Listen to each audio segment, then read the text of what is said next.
యొక్క మీడియా సమావేశానికి విచ్చేసిన కార్పొరేటర్స్ కానివ్వండి, మాజీ డిప్యూటీ మేయర్స్ కానివ్వండి, నామినేటెడ్ పోస్ట్లో ఉన్న చైర్మన్స్కి కానివ్వండి, అదేవిధంగా వివిధ డివిజన్ అధ్యక్షులకి, మీడియా మిత్రులందరికీ గారు నా ఒక ధన్యవాదాలు, నమస్కారాలు తెలియజేస్తూ, రేపు గౌరవనీయులు దమ్మున్న ముఖ్యమంత్రి గారు వైఎస్ జగన్మోహన్ రెడ్డి గారు ఒక నాయకత్వంలో ఏలూరులో ప్రాంతీయ భారీ బహిరంగ సభ సిద్ధం అనే పేరుతో ఈ యొక్క 5 సంవత్సరాలు ముఖ్యమంత్రి జగన్మోహన్ రెడ్డి గారు చేసిన సంక్షేమ కార్యక్రమాలు, అదేవిధంగా చేసిన అభివృద్ధి కార్యక్రమాలు రాబోయే 2024 ఎన్నికలకి వైఎస్ఆర్ కాంగ్రెస్ పార్టీ నాయకులను కానివ్వండి, కార్యకర్తలను కానివ్వండి సిద్ధం చేసే విధంగా రేపు ఏలూరులో ప్రాంతీయ బహిరంగ సభ ఏదైతే పశ్చిమ గోదావరి కానివ్వండి, మా కృష్ణా జిల్లాకు సంబంధించిన నాయకులతో, కార్యకర్తలతో, జగన్మోహన్ రెడ్డి గారు ఒక సైన్యంతో జగన్మోహన్ రెడ్డి గారు ఇచ్చే ప్రసంగం, ఆయన చేసే దిశా నిర్దేశం చేయబోయే కార్యక్రమాలు రేపు సమావేశానికి మేమందరం గారు ఈరోజు తూర్పు నియోజకవర్గం నుంచి 100 బస్సుల్లో నాయకులు కానివ్వండి, కార్యకర్తలు కానివ్వండి ప్రతి ఒక్కరు గారు రేపు సమావేశానికి వెళ్తాం జరుగుతుంది. మొన్న భీమిలిలో ఏదైతే ఉత్తరాంధ్రకు సంబంధించిన సిద్ధం సమావేశం జరిగిందో ఎంతో గొప్పగా, ఎంతో ఘనంగా రాబోయే రోజుల్లో వైఎస్ఆర్ కాంగ్రెస్ పార్టీ 170కి 177 స్థానాలు గెలిచే విధంగా జగన్మోహన్ రెడ్డి గారు ఇచ్చిన ప్రసంగం ఈ రోజుకి కార్యకర్తలను ఎంతో ఉత్తేజపరుస్తుంది. అదేవిధంగా రేపు ఏలూరులో కానివ్వండి, లేకపోతే రాష్ట్రంలో మిగిలిన ప్రాంతాల్లో జరిగే సమావేశాల ద్వారా జగన్మోహన్ రెడ్డి గారు ఈరోజు ప్రజానికానికి చేసిన మంచితనం అన్ని గారు వివరించే విధంగా ఈరోజు ముందుకెళ్తాం జరుగుతుంది వైఎస్ఆర్ కాంగ్రెస్ పార్టీ. ఎందుకంటే ఈరోజు ఇంత గొప్పగా, ఇంత దమ్ముగా ఏ కార్యక్రమం గురించైనా, ప్రజానికానికి జరిగిన సంక్షేమం గురించైనా, అనేక ప్రాంతాల్లో అన్ని నియోజకవర్గాల్లో జరిగిన అభివృద్ధి కార్యక్రమాల గురించైనా ఈ రాష్ట్రంలో ఏదన్నా పార్టీ మాట్లాడగలిగే దమ్ము ఏదైనా పార్టీకి ఉందంటే అది కేవలం వైఎస్ఆర్ కాంగ్రెస్ పార్టీ ముఖ్యమంత్రి జగన్మోహన్ రెడ్డి గారికే ఉంటుంది.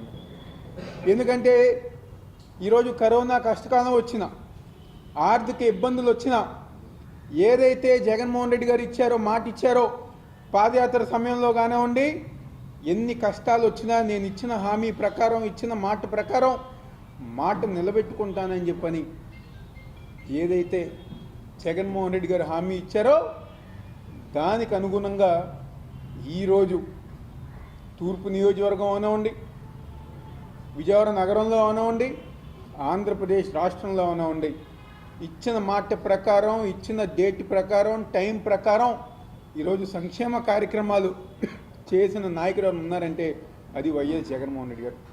అందుకని మేము ఈరోజు సిద్ధంగా ఉన్నాం.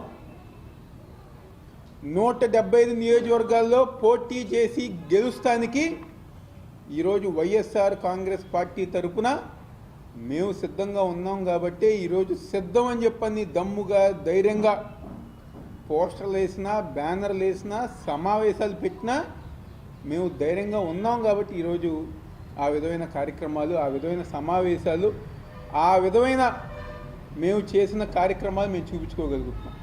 నేను ఒకటే అడుగుతున్నా, ఎందుకంటే కొన్ని నియోజకవర్గాల్లో, కొన్ని ప్రాంతాల్లో మేము కార్యక్రమాలు చేసాం. కాబట్టి మేము ఎన్నికలకి 175 నియోజకవర్గాల్లో అభ్యర్థులు రెడీగా ఉండి ఎన్నికలకి గెలుస్తానికి మేము సిద్ధంగా ఉన్నాం. కాబట్టి ఈరోజు మేము సిద్ధం అని చెప్పని ఈరోజు మేము బ్యానర్లు, పోస్టర్లు ఏర్పాటు చేసుకున్నాం.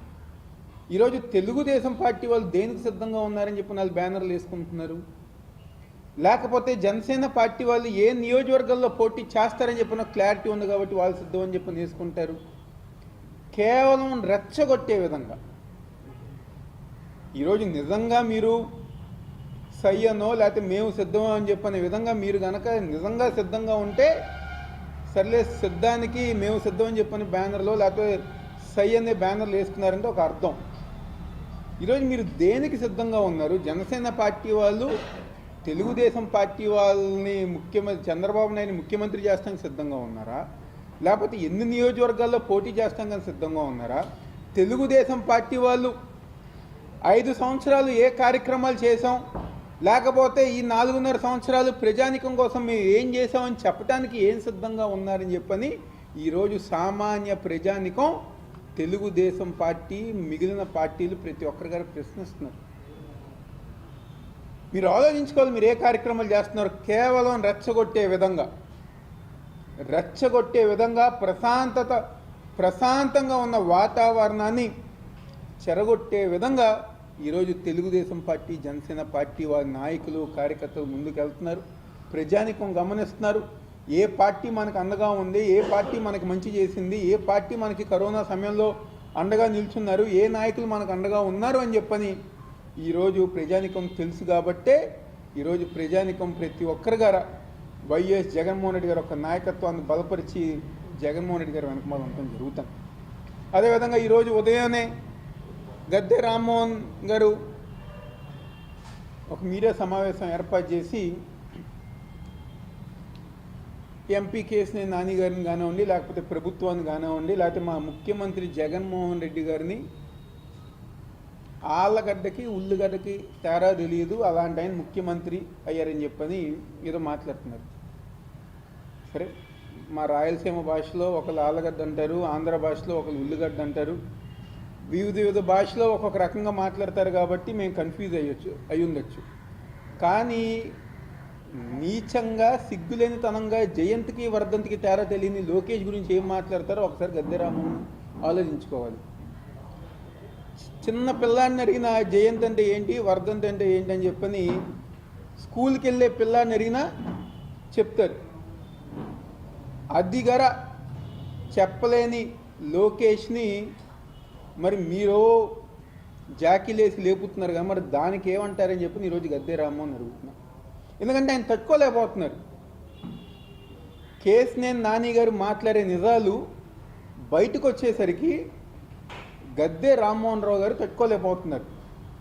ఈరోజు ప్రజానికం ఒక ఆలోచన, ప్రజానికం ఏమనుకుంటున్నారని చెప్పని ఈరోజు నాని గారు అదే మాట్లాడారు. 10 సంవత్సరాలు నీకు ఎమ్మెల్యేగా అవకాశం ఇస్తే నీ యొక్క అసమర్థత,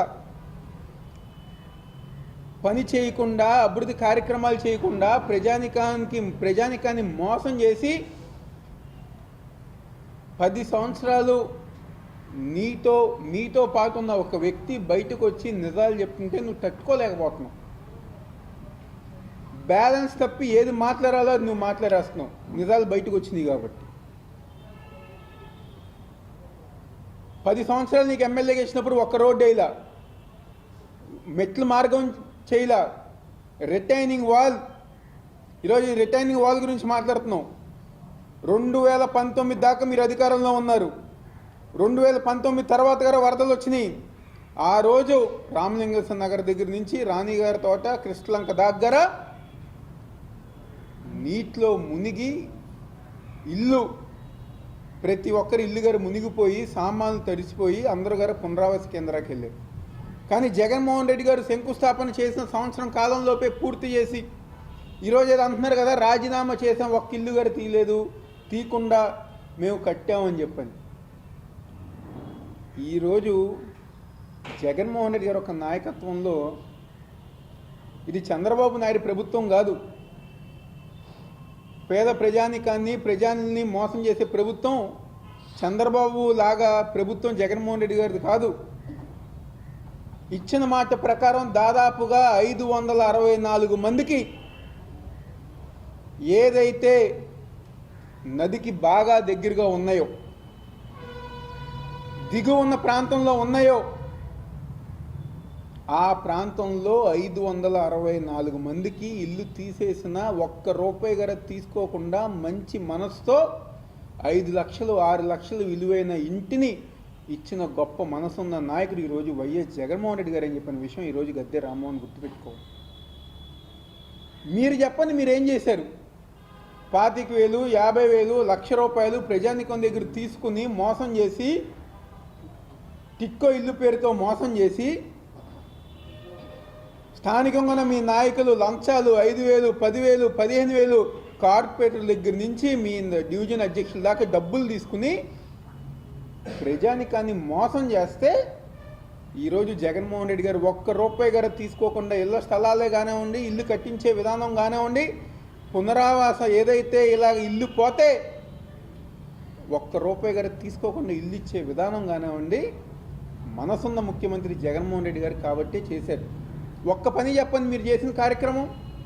ఈరోజు 2వ డివిజన్ నుంచి 22వ డివిజన్ దాకా ఏ రోడ్లో ఏ కార్యక్రమం జరిగిందో, ఏ అభివృద్ధి కార్యక్రమం జరిగిందో, ఏ పార్క్ వేసామో, ఏ డ్రైనేజ్ కట్టామో, ఏ మెట్ల మార్గాలు వేసామో, కృష్ణంగ కరకట్ట ప్రాంతంలో ఎన్ని బాగు చేసామో, సబ్స్టేషన్లు కట్టామో, వాటర్ లైన్లు వేసామో, ఇవన్నీ గారు మేము చెప్పగలం.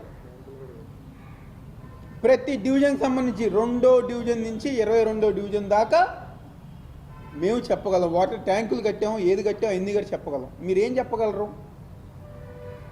మా హయాంలో కాల్మెనీలు జరిగినాయి, మా హయాంలో మహిళలు ఇబ్బంది పడ్డారు, మా హయాంలో మర్డర్లు జరిగినాయి, ఇయేగా మీరు చెప్పుకోగలిగాయి. మా హయాంలో బ్లేడ్ బ్యాచ్ల దగ్గర నుంచి, గంజాయి బ్యాచ్ల దగ్గర నుంచి ప్రతి ఒక్కరిని మేము ప్రోత్సహించాము, పెంచాము, పోషించాము. ఇదే కదా తెలుగుదేశం హయాంలో మీరు చెప్పుకోగలిగింది. ఈరోజు మేము దమ్ముగా ధైర్యంగా ఈరోజు విజయవాడ నగరంలో బ్లేడ్ బ్యాచ్లు కానివ్వండి, గంజాయి దగ్గర నుంచి కానివ్వండి, పోలీసుల వారి యొక్క సహకారంతో పూర్తిగా అణిచివేసే విధంగా ఈరోజు జగన్మోహన్ రెడ్డి గారు నిర్ణయాలు తీసుకుని ఈరోజు విజయవాడ నగరాన్ని ముందుకు వెళ్ళడం జరుగుతుంది. ఈ యొక్క 5 సంవత్సరాల కాలంలో ఏ ఒక్కరి దగ్గర నుంచి అయినా కాల్ మనీ అని చెప్పని ఎవరి నోటని వినిపించిందా? లేకపోతే ఇంక వేరే వేరే కార్యక్రమాలు లేకపోతే మర్డర్ లాంటివి అని చెప్పని ఈరోజు విజయవాడ నగరంలో ఏ ఒక్కటన్నా జరిగిందా? ఈరోజు శాంతి భద్రతల దగ్గర నుంచి, అభివృద్ధి కార్యక్రమాల దగ్గర నుంచి ప్రతి కార్యక్రమం విజయవాడ నగరంలో అభివృద్ధి చేసుకుంటూ ముందుకెళ్తున్నాం.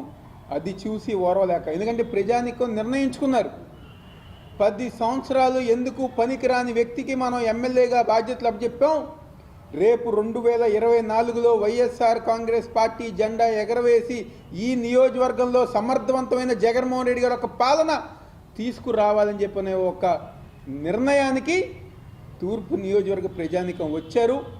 నీ యొక్క పనికిమాలితనం, అసమర్థతనం, నువ్వు చేయలేని పనులు ఈరోజు మొన్నదాకా నీ వెంట ఉన్న వాళ్ళే నీ గురించి నిజాలు చెప్పుతున్నారు. ప్రజానికం గారు తెలుసుకున్నారు. మాకు వద్దు గద్దే అని చెప్పనే విధంగా ఈరోజు ప్రజానికం గారు ముందుకు వెళ్తున్నారని సందర్భంగా చెప్తూ, రేపు సిద్ధం కార్యక్రమానికి తూర్పు నియోజకవర్గం నుంచి గారా దాదాపుగా మా నాయకులు, కార్యకర్తలు భారీ సంఖ్యలో భారీగా రేపు ఏలూరు సమావేశానికి హాజరయ్యి ముఖ్యమంత్రి జగన్మోహన్ రెడ్డి గారికి జగనన్న సైన్యంలాగా మేమందరం గారు అండగా ఉంటామని సందర్భంగా చెప్తూ సెలవు తీసుకుంటాం.